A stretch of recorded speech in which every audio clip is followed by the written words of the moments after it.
जेवर बेच खरीदा गया वह टिकट जिसने बदल दी सुनक फैमिली की लाइफ। नमस्कार, मैं रश्मि पांडे और आप देख रहे हैं हापुड़ हलचल। अगर आपने अभी तक ये चैनल सब्सक्राइब नहीं किया है तो तुरंत कर लीजिए ताकि आपको मिलती रहे इसी तरह की कुछ खास और दमदार खबरें सबसे पहले।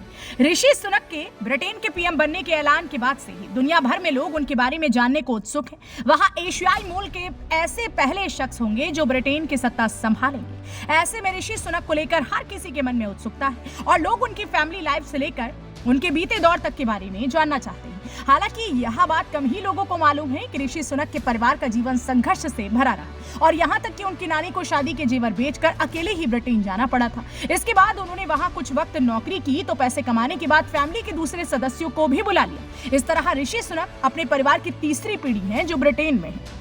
गर्व से खुद को हिंदू कहने वाले ऋषि सुनक की नाना और नानी भी पंजाब मूल के ही थे। 1960 के दशक में ये परिवार तंजानिया पहुंचा था, लेकिन वहां गुजारा हो पाना आसान नहीं था। इस बीच ऋषि सुनक की नानी सरक्षा ने अपनी शादी के जेवर बेचकर ब्रिटेन जाने का एक टिकट लिया था। मजबूरी का वह दौर ऐसा था कि जेवर बेचने के बाद भी वो अकेले ही ब्रिटेन जा सकी और ऋषि सुनक की मां उषा समेत उनके 3 बच्चे और पति तंजानिया में ही रह गए। ब्रिटेन आने पर सरक्षा को लेसेस्टर में एक बुक कीपर के तौर पर काम मिल गया।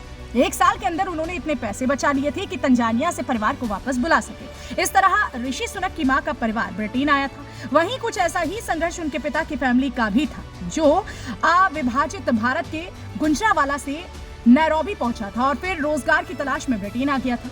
लेकिन ऋषि सुनक के परिवार ने पढ़ाई पर बहुत ही ध्यान दिया और शिक्षा की अलग से जीवन बदल दिया। 1977 में ऋषि सुनक की मां उषा और पति यशवीर की शादी हुई। परिवार की सबसे बड़ी संतान ऋषि ही थे।